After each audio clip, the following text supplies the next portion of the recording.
Once again, I welcome all my brothers and sisters. Today, we're going to look at Jeremiah 50. We're continuing our look at the prophecies concerning Babylon, and we're going to read, hopefully, the entire chapter in its entirety. Chapter 50, and perhaps in 2 days or so we'll be looking at Jeremiah chapter 51. Let us begin. We're reading Jeremiah chapter 50, and in this chapter Babylon falls, and with the fall of Babylon, the Father tells all the children of Israel to get up and go, leave. Once Babylon falls, we're not to remain for some force or some chariots to come and get us. No, we have to get up ourselves and leave by any way that we can leave. Let's look at chapter 50 together. Jeremiah chapter 50 and verse 1. The word of the Father, the word that the Father spake against Babylon and against the land of the Chaldeans by Jeremiah the prophet. Declare ye among the nations, and publish and set up a standard. Publish and conceal not. Babylon is taken. Bel is confounded. Merodach is broken in pieces. Her idols are confounded. Her images are broken in pieces. We read here what we read in Isaiah chapter 13 and 14. The burden of Babylon. The word of the Father that came up against Babylon. And we read in verse 2 that Babylon is taken, Bel is confounded, Merodach is broken in pieces. Who is Bel? Who is Merodach? What is Jeremiah talking about? Well, if we look up Merodach or Marduk, we see that Marduk is a Babylonian deity. And when we study up on it, we see that Marduk is the chief god of the city of Babylon. He is the national god of Babylonia. As such, he was eventually called simply Bel or Lord. There goes that word Bel. Bel and Merodach, or Bel and Marduk, are exactly the same people. And when we read in the Encyclopedia Britannica, we read, originally he seems to have been a god of thunderstorms. Sounds familiar? God of thunderstorms. We read, after conquering the monster of primeval chaos, Tiamat, he became Lord of the gods of heaven and earth. So according to the Babylonians, Marduk or Bel became God, Lord God of heavens and earth, the Lord of the gods of heaven and earth. We read further down, Marduk's star was Jupiter. Marduk's star was Jupiter. Why is that important? Because Marduk or Bel eventually became Jupiter and Zeus. Bel is Baal. Baal became Bel. The Canaanite had a god named Baal. Baal became Bel of the Babylonians, who later became Jupiter and Zeus. We read, Marduk's star was Jupiter, and his sacred animals were horses, dogs, and especially the so-called dragon with forked tongue. The dragon is one of the sacred animals of Bel, and his representations adorn the city walls. We read further down that Marduk was later known as Bel, a name derived from the Semitic word Baal, or Lord. So the word that is translated as Lord today, in the Hebrew language, that word is Baal. That's why many of us do not say the word Lord. We'll say another name for our Father, like the Mighty One, one of his titles. And so we see here that Marduk, Bel, Jupiter, they are all the same. And the image that they have given us to worship today, the image that bears the name Jesus Christ, that image also is one that is representative of Bel or Jupiter or Zeus. The image of Jesus is nothing more than the image of Zeus and Bel. And the same way we see that Bel was a god of thunderstorms, they considered Jupiter and Zeus to be gods of thunderstorm. Likewise, Jesus is a god of thunderstorms. And so that image, many of us don't know, but that image represents a Babylonian deity. We need to get rid of it. The modern day image of Christ that they give us to worship is the image of Marduk. It is the Bel that we are reading about in Jeremiah 50. And we read about that image in Ezekiel. If we go to Ezekiel chapter 8, verse 1, we read, "And it came to pass in the 6th year, in the 6th month, in the 5th day of the month, as I sat in mine house, and the elders of Judah sat before me, that the hand of the mighty Father fell there upon me. Then I beheld, and lo, a likeness as the appearance of fire, from the appearance of his loins even downward, fire, and from his loins even upward, as the appearance of brightness, as the color of amber. And he put forth the form of an hand, and took me by the lock of mine head, and the Spirit lifted me up between the earth and the heaven, and brought me in the visions of the Mighty One to Jerusalem, to the door of the inner gate that looketh toward the north." We studied the word north previously. The word north is sometimes used to mean that which is hidden. We read, "In the visions of the Mighty One, I was brought to Jerusalem, to the door of the inner gate that looketh toward the north." What that means is that you're looking into obscurity. You cannot really see what you're being presented. You are given the image of a Caucasian man with blue or green eyes, long hair.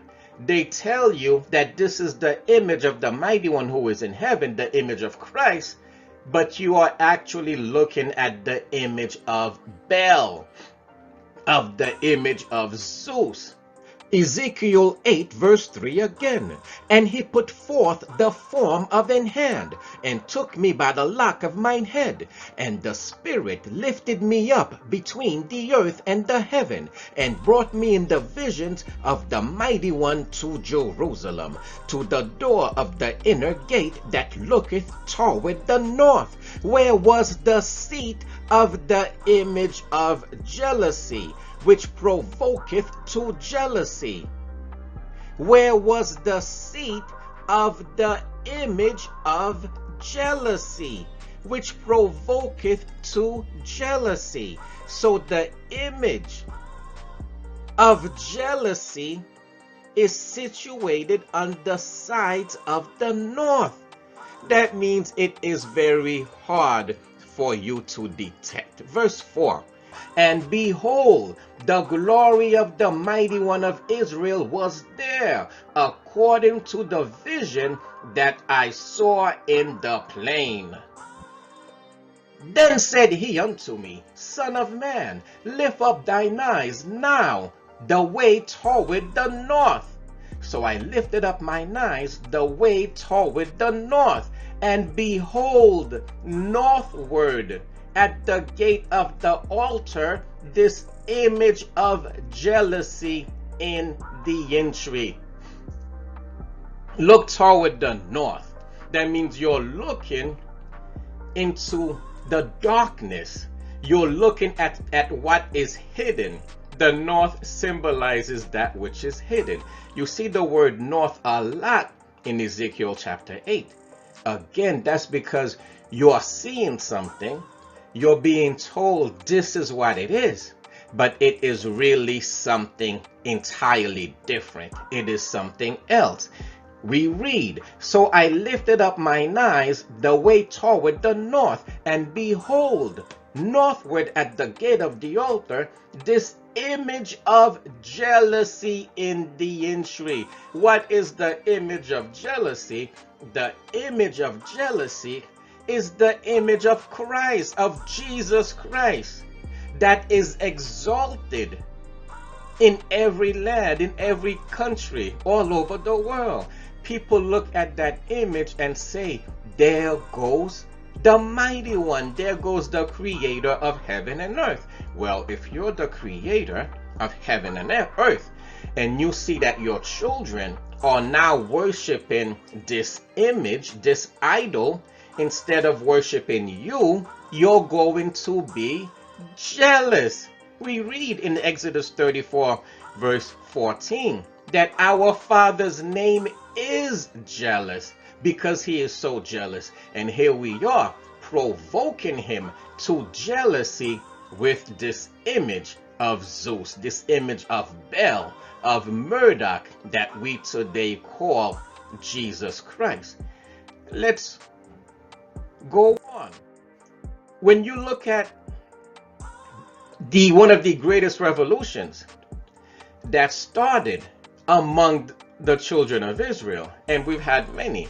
We had the Maccabees that started prior to the arrival of the Messiah, but in the latter days, we had a great revolution in Haiti, and there is a famous prayer that came out of that revolution called Bookman's prayer. When we read Bookman's prayer, he told us that the first thing that we need to do in order to break the iron yoke off our necks is to throw away the image of the white man's God, in his own words. When you look at the prayer of Bookman, he wrote, the white man's God asks him to commit crimes, and it is in the name of their religion, Christianity. It is the name of the God of their religion, Jesus Christ, that the Caucasians have gone all over the earth to destroy lands, to steal resources, and to enslave the remnant of the population that they do not kill or exterminate. So Bookman told us the first thing that we need to do in order to be free is to throw away the image of the white man's God and his religion as well. Bookman wrote, we all should throw away the image of the white man's God, who is so pitiless. So Bookman understood that the gods of the Babylonians, the gods of the Canaanites, the gods of the Romans, the God of the Greeks, the God of the Christian religion is not the mighty one of Israel. He is not the creator of heaven and earth. The first thing that we need to do is to throw away that image. and all the false teachings, the false doctrines, all the commandments of man that comes along with that image of Baal, of Zeus, that image of Jesus Christ. So Bookman told us, and that's exactly what we need to do today. When we go back to Jeremiah 50, the Father does not want us to keep this quiet. He doesn't want for us to whisper it that Babylon is going to fall. No. Why?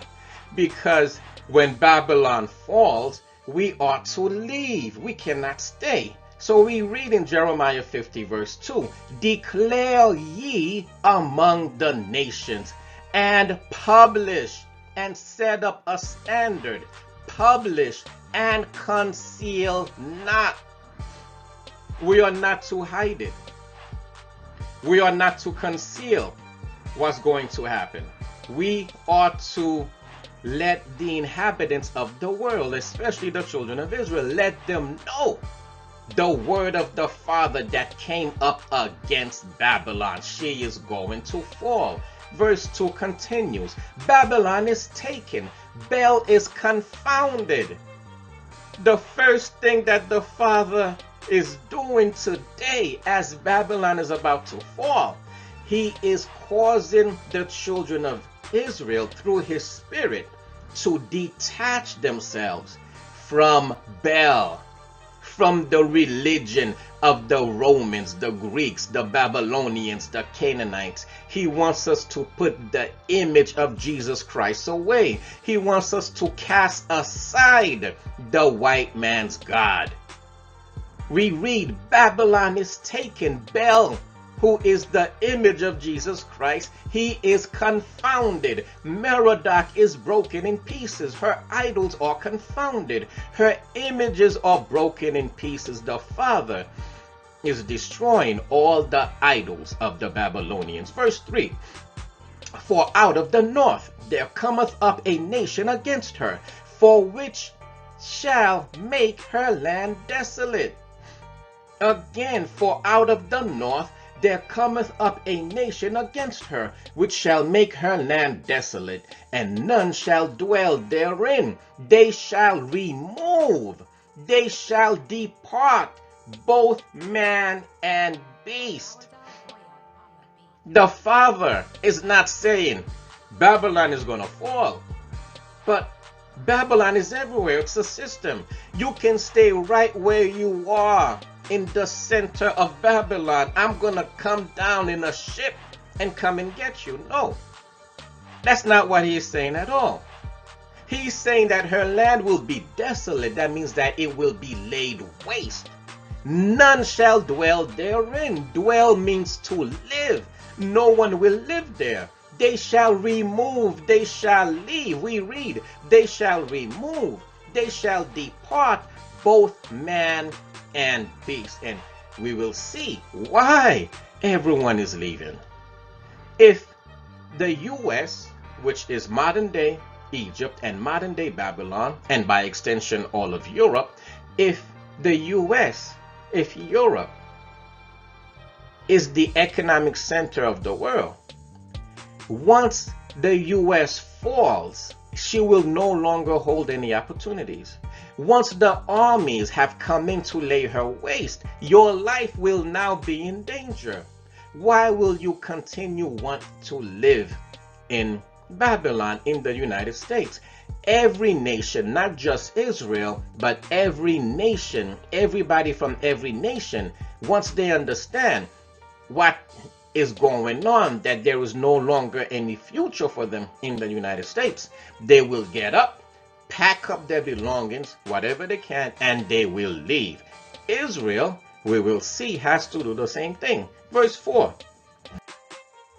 In those days and in that time, so in the days after Babylon falls, we're not going to leave before Babylon falls.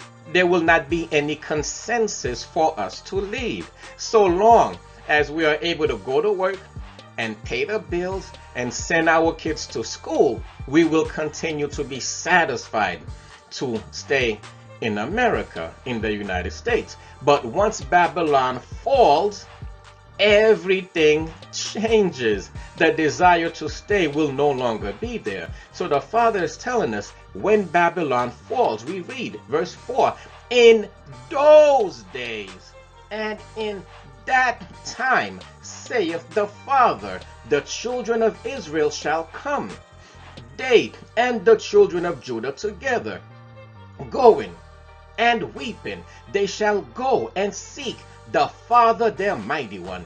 They shall ask the way to Zion, with their faces thitherward. So after Babylon falls, that is when the children of Israel and the children of Judah together shall go weeping, and they shall seek the Father, their mighty one. They shall ask the way to Zion. At that time, all of Israel will be focused, tunnel vision, on getting out of Babylon and finding Zion. Why Zion? Because that's where the gathering of the children of Israel shall be. Now, a lot of you are thinking that Zion is in North Africa, in the land that is now occupied by the Ashkenazi Jews. No, those are not the real children of Israel. And that is not the place of the gathering of Israel. It's like the saying goes, do you want to go out of the frying pan and into the fire? Because that's what you will be doing. Once Babylon falls, it will be engulfed in flames. But that section of the world, the so-called Middle East, will be engulfed in flames as well. So do you want to go out of the frying pan and jump straight into the fire? No, that's not what you want to do. You want to find out where the New Jerusalem will be. And that's where you're going to want to go. Reread verse 5 again. They shall ask the way to Zion, with their faces thitherward, saying, come and let us join ourselves to the Father in a perpetual covenant that shall not be forgotten. Come and let us join ourselves to the Father in a perpetual covenant which shall not be forgotten. Why? Because that is when the new covenant will be in effect. We read about the new covenant in Jeremiah. We read about it in Hebrews 8 and in Hebrews 10 as well. We are not under the new covenant yet. The new covenant will be signed in the promised land, in the land of Jerusalem, New Jerusalem.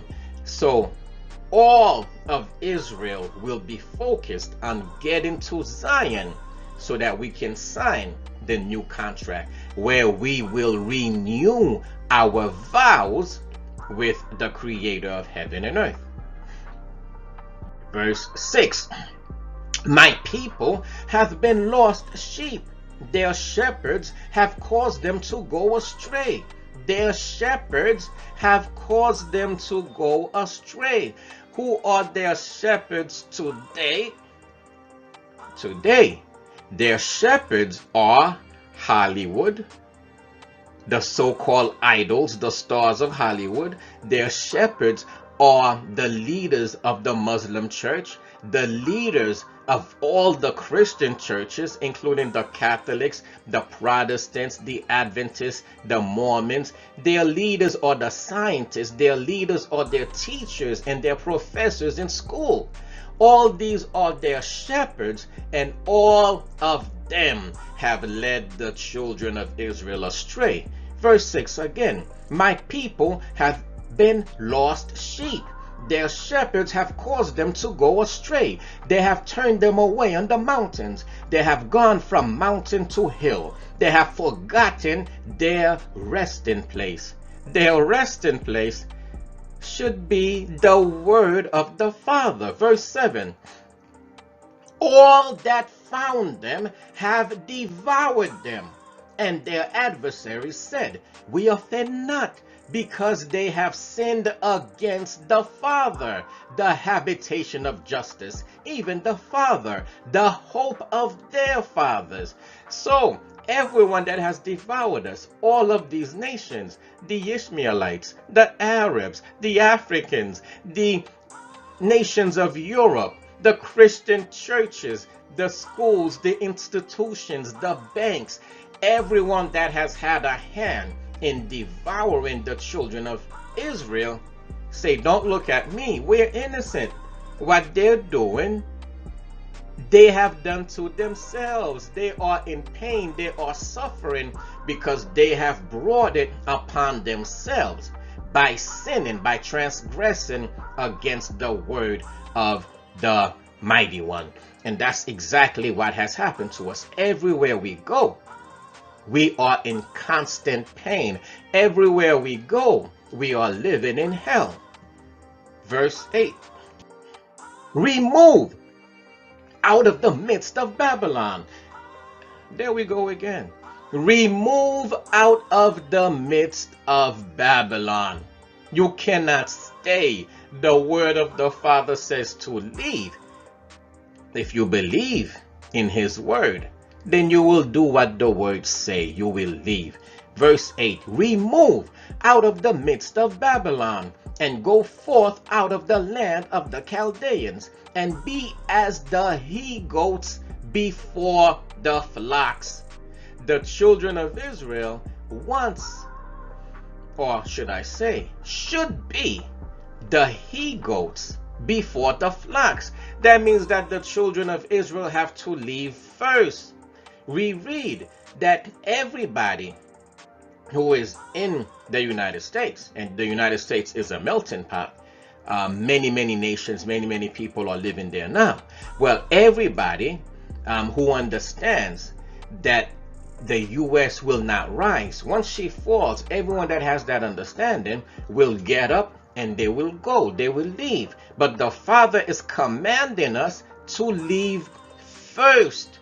We have to be as the he-goats before the flocks. We have to be the first to leave Babylon.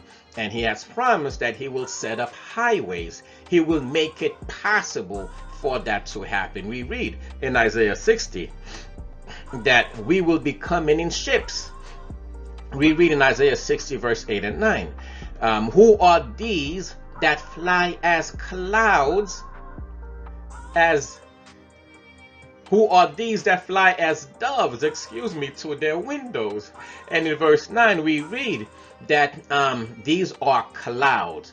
These are a lot of the children of Israel who will be coming in ships. What kind of ships? Boat ships, airplanes. By any means necessary, you will be in a position to leave Babylon, and the Father will make sure that you are able to do so. So we go to verse 9. For lo, I will cause to come up against Babylon an assembly of great nations from the north country. I will raise and cause to come up against Babylon an assembly of great nations from the north country. Which nations? Who destroyed Babylon before? It was the Medes and the Persians. History repeats itself. The Medes and the Persians will be doing so again. The primary nation that's going to come up against Babylon, come up against the United States, is Russia. But we're going to have to throw in Iran, China, and several other nations, because the Father said an assembly of great nations from the north country will come up against Babylon. We read, and they shall set themselves in array against her. From thence she shall be taken. Their arrows shall be as of a mighty expert man. None shall return in vain. Their arrows shall be as of a mighty expert man. None shall return in vain. What are their arrows? The hypersonic missiles that Russia possess, their cruise missiles, the missiles that China has, the missiles that Iran have. Those are the arrows that they will shoot in the direction of the United States. And according to the word of the Father, none shall return in vain.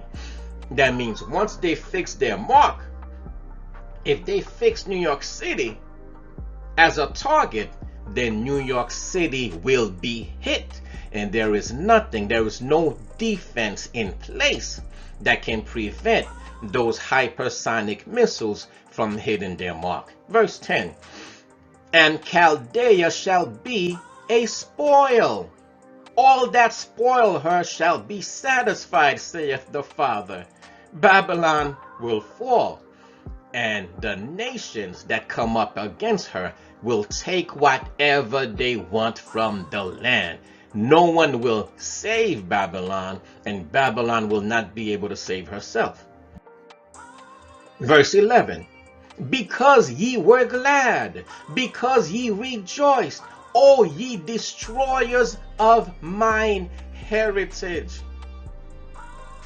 The Father calls Babylon the destroyer of his heritage. His heritage is Israel. They have destroyed the children of Israel, and they continue to do so wherever the children of Israel reside. Look at the islands. Well, let's look at the United States. First and foremost, who is at the bottom of the ladder?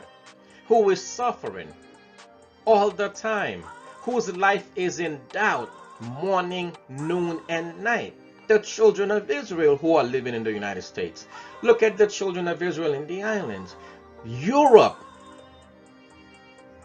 is rich from the resources that they take from the Caribbean islands, yet the people are in desperate poverty. Likewise for the nations of Africa. Likewise for the children of Israel that live in lands all over the world.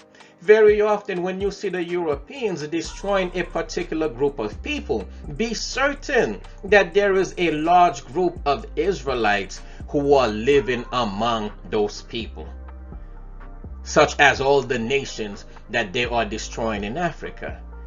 Their war in Yemen, the people they target in Pakistan, in Afghanistan, a lot of those populations have a lot of the children of Israel living in them. And that is a primary target of Europe. It has been, and it continues to be to this day. We read verse 12, verse 11 again.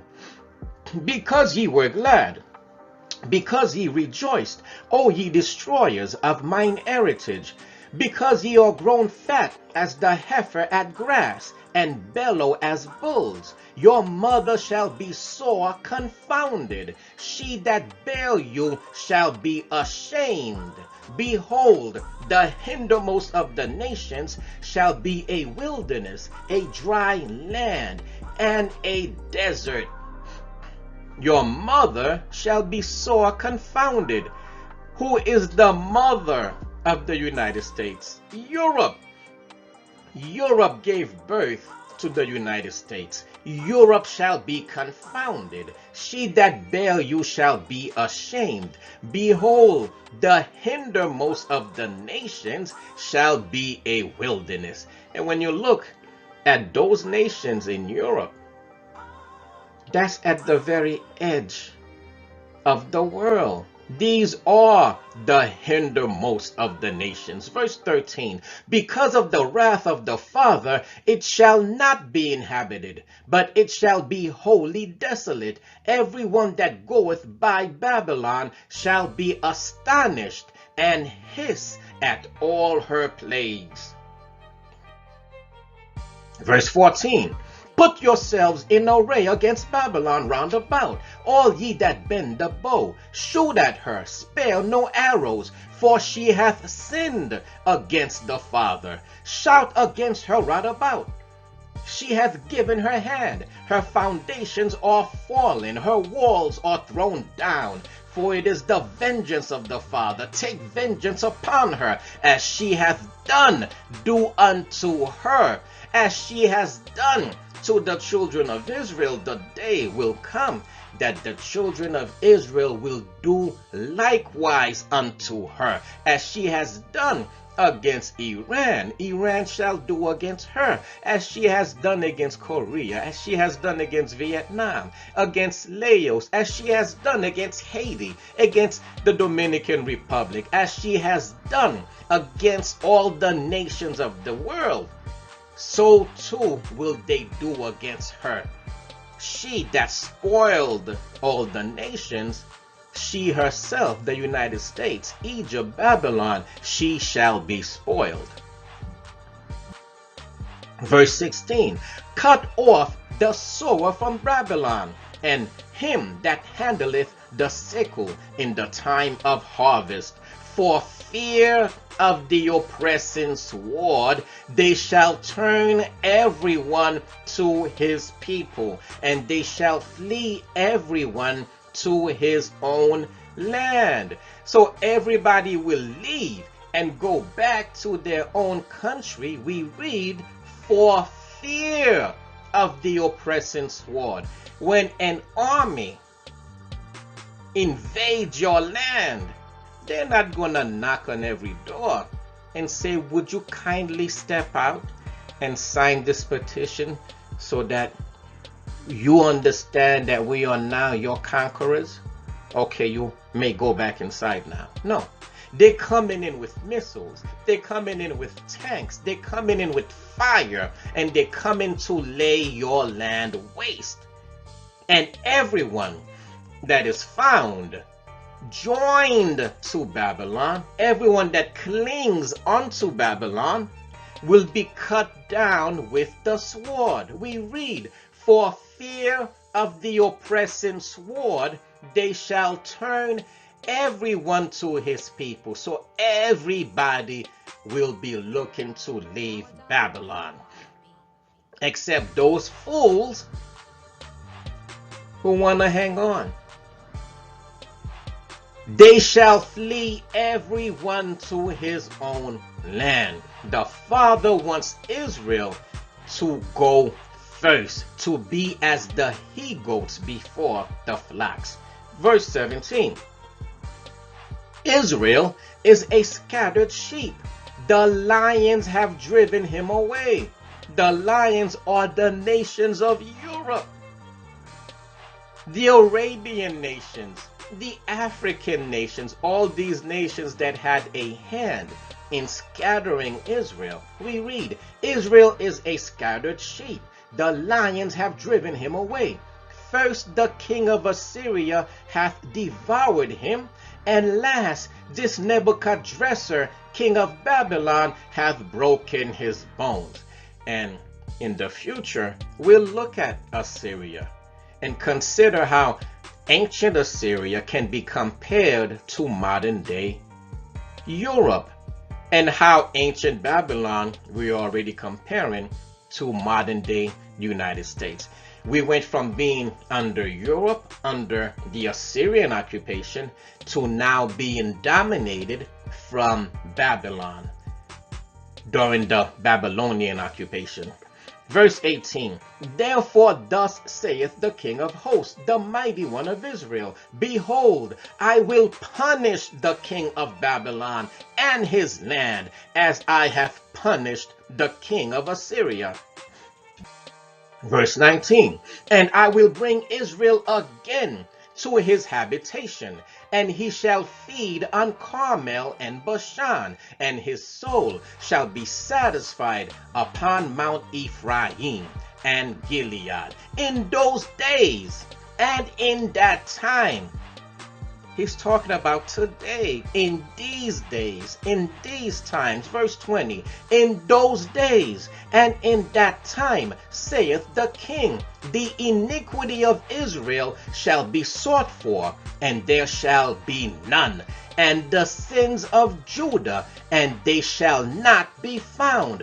for I will pardon them whom I reserve. Not all the children of Israel will be saved. Many will refuse to stop sinning. Many will continue to want to shed blood. Many will continue to tread the word of the Father under their feet. Not all of Israel will be saved, all 12 tribes, but not every man in every tribe will be saved. And so what we read is that the Father will erase Israel's sins, and he will pardon whom he reserves. Many are called, but the chosen are few. Those whose names are written in the book of life, them will he pardon. Verse 21. Go up against the land of Merathaim, even against it, and against the inhabitants of Pekod. Waste and utterly destroy after them, saith the Father, and do according to all that I have commanded thee. A sound of battle is in the land, and of great destruction. How is the hammer of the whole earth cut asunder and broken? How is the hammer of the whole earth cut asunder and broken? There was a famous general who held a very high position in the government of the United States, who gave a very famous interview. He said that as he was leaving the Pentagon, a general called him aside and told him that the United States are going to go to war against 7 countries, culminating in a war against Iran. And among those countries was Yemen and Syria and Egypt and Iraq.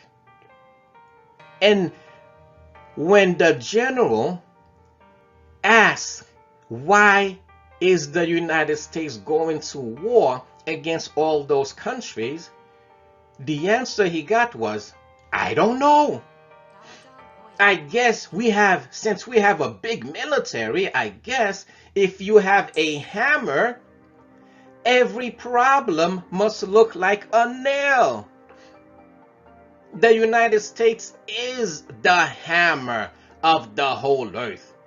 And that's why they engage in the same manner that their fathers and mothers in Europe did. They engage in gunboat diplomacy. They send their warships to your waters and they tell you, do as we say, or we will hammer you into submission. The United States today is the hammer of the whole earth. We read in Jeremiah 50 verse 23. How is the hammer of the whole earth cut asunder and broken? How is Babylon become a desolation among the nations? The Father, the mighty one of Israel, he will destroy the hammer of the earth. He will cut down Babylon. Verse 24. I have laid a snare for thee, and thou art also taken, O Babylon, and thou wast not aware. Thou art found and also caught, because thou hast striven against the Father. The Father hath opened his armory, and hath brought forth the weapons of his indignation. For this is the work of the mighty King of hosts in the land of the Chaldeans. This is the work of the mighty King of hosts in the land of the Chaldeans, the land of the Babylonians. It is the Father who are bringing all of these world events to a head. It is the Father that is raising Iran and Russia and China and many other nations against the United States. It is the will of the Father that the United States isolate herself so that even her traditional allies in Europe will stand by with their arms crossed, as missile after missile after missile falls upon the United States to destroy it. Europe shall stand aside and watch. All this is the work, all this is the will of the Father. Verse 26. Come against her from the utmost border, open her storehouses, cast her up as heaps, and destroy her utterly. Let nothing of her be left. Slay all her bullocks, let them go down to the slaughter. Woe unto them, for their day is come, the time of their visitation. Verse 28. The voice of them that flee and escape out of the land of Babylon, to declare in Zion the vengeance of the mighty one, our Father, the vengeance of his temple. So this is our voice.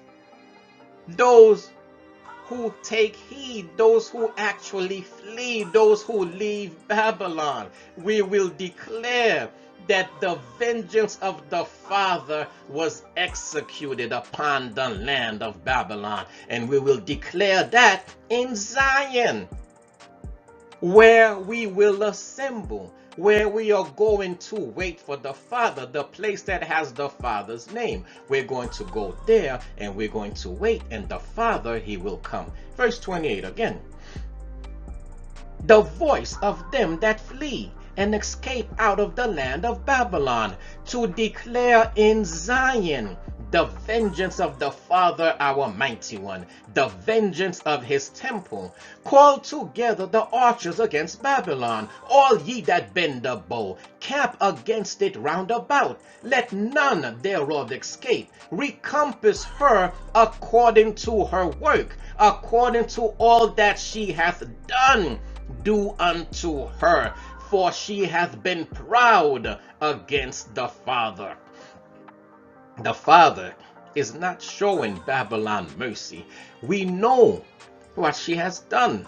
She has exterminated hundreds of nations in North America alone. She killed a third of the population of Korea.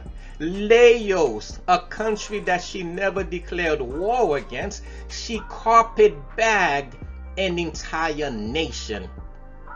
Carpetbagger, that means carpet bomb them, I should say. Drop bombs as you lay a carpet. When you lay a carpet, it covers an entire territory. They drop bombs all over Laos, as if they were laying a carpet of bombs against a country that had done nothing to them. These are the works of the United States. The Father says, do unto her according to all that she hath done. Do unto her. So all these crimes, all these atrocities that she has committed, they will be visited upon her too. She will suffer them as well.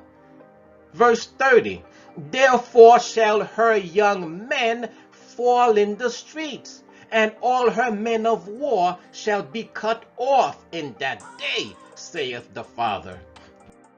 Verse 31, behold, I am against thee, O thou most proud, saith the mighty King of hosts, for thy day is come, the time that I will visit thee. And the most proud shall stumble and fall, and none shall raise him up. And I will kindle a fire in his cities, and it shall devour all round about him. Thus saith the King of hosts, the children of Israel and the children of Judah were oppressed together, and all that took them captives held them fast, and refused to let them go. Their Redeemer is strong. The mighty one of Israel is strong. He will pry open the hand of Babylon, the hand of the nations of Europe. He will take Israel out of the mouth of the lion, because he is strong, Verse 34, their Redeemer is strong. The King of hosts is his name. He shall thoroughly plead their cause, that he may give rest to the land and disquiet the inhabitants of Babylon. Verse 35, a sword is upon the Chaldeans, saith the Father, and upon the inhabitants of Babylon, and upon her princes, and upon her wise men. A sword is upon the liars. The Gentiles are a nation of liars. There is a verse in the Bible where they will lament, saying, surely we have inherited lies. Surely we have inherited lies. Verse 36, a sword is upon the liars, and they shall dote. A sword is upon her mighty men, and they shall be dismayed. A sword is upon their horses, and upon their chariots, and upon all the mingled people that are in the midst of her. So many nations are in the United States. That's why it is called the melting pot. A sword will be upon all the mingled people that are in the midst of her. Do you want to be a part of that? When the sword comes against the mingled people, do you want the sword to come against you as well? You will have to make a decision. Am I going to wait for the weapons of the indignation of the mighty one of Israel to cut me down when it's cutting down Babylon? Or will I listen to the Father and leave? Verse 37 again. A sword is upon their horses, and upon their chariots, and upon all the mingled people that are in the midst of her, and they shall become as women. A sword is upon her treasures, and they shall be robbed. A drought is upon her waters, and they shall be dried up. For it is a land of graven images, beginning with the image of Jesus Christ. For it is a land of graven images, and they are mad upon their idols. We all have family and friends who are in Christian churches. And the hardest thing in the world for us is to detach them from their idol, from that image that is in the north, that is in the hidden places. They can see it, but it's dark. They really don't know what it represents. The hardest thing in the world is to detach them from the image of the white man's God, from that image, that idol that they call Jesus Christ. We read, for it is the land of graven images, and they are mad upon their idols. Verse 39.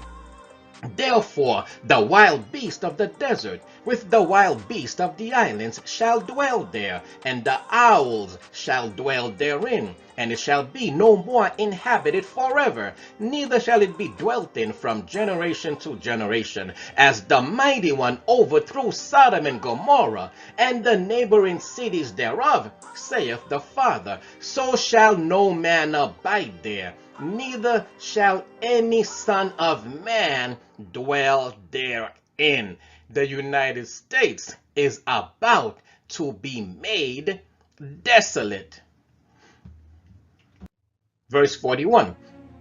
Behold, a people shall come from the north, and a great nation, and many kings shall be raised up from the coast of the earth. They shall hold the bow and the lance. They are cruel, and will not show mercy. Their voice shall roar like the sea, and they shall ride upon horses, every one put in array, like a man to the battle against thee, O daughter of Babylon. Against thee, O daughter of Babylon. The daughter of Babylon is the United States, controlled through New York, London, and also the fake nation of Israel that's in the Middle East. Why is it fake? Because it was not established by the Father. Daughter of Babylon. There is a daughter of Babylon, and there is a daughter of Jerusalem. The daughter of Jerusalem is not in the Middle East. Why am I saying this?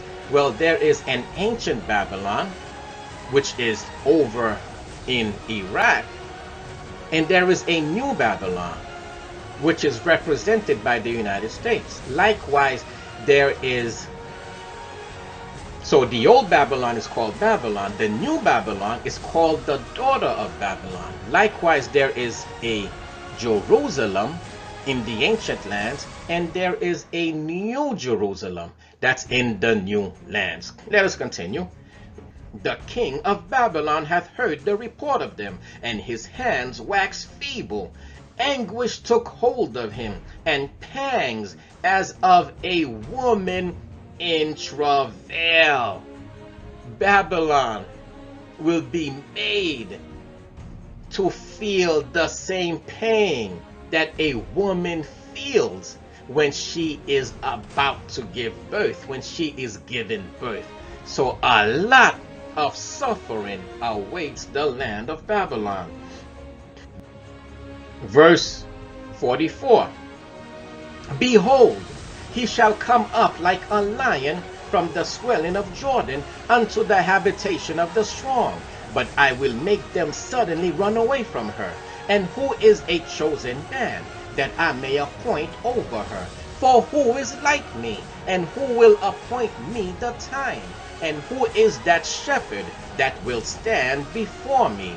Therefore, hear ye the counsel of the Father, that he hath taken against Babylon, and his purposes that he hath purposed against the land of the Chaldeans. The Father is telling us that the fall of Babylon is his doing.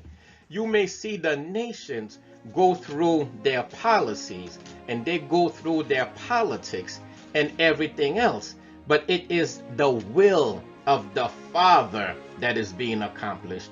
It is the will of the Father. Verse 46. At the noise of the taking of Babylon, the earth is moved, and the cry is heard among the nations. Everybody in the entire world will witness the fall of Babylon. And there will be such a great sound that this noise will be heard throughout the entire world. Not literally heard, but when you watch TV, when you're walking down the streets, when you're sitting down at dinner, this will be the only topic of conversation, that Babylon is falling. And everybody will know that it is the work of the Father. Our job is to understand that from now, so that when Babylon does fall, we will know that we cannot stay. When Babylon does fall, everybody will be focused on getting out of Babylon and going to Zion, going to the place that has the name of the Father, the place where the Father told us to go to, because that is the place that he is coming. That is where he will build his house. That is where he will dwell. That will be the spot of his habitation, and that is where he will set up the kingdom. That is the site of Zion, the site of New Jerusalem, and that is where the Father will give us the blessing. What blessing? Everlasting life. Thank you guys for coming, for watching. Shalom, peace to you and to your family. Let me see. A lot of people were here. Most of the names are gone, but I see Mr. I see Brother Desmond. I see Hubner and many others. Shalom, brothers. Thank you for being with me. We'll be doing this again very, very soon. Thank you. If you have any questions, post the questions and I will answer them as soon as I can. Babylon will be made to feel the same pain that a woman feels when she is about to give birth, when she is giving birth. So a lot of suffering awaits the land of Babylon.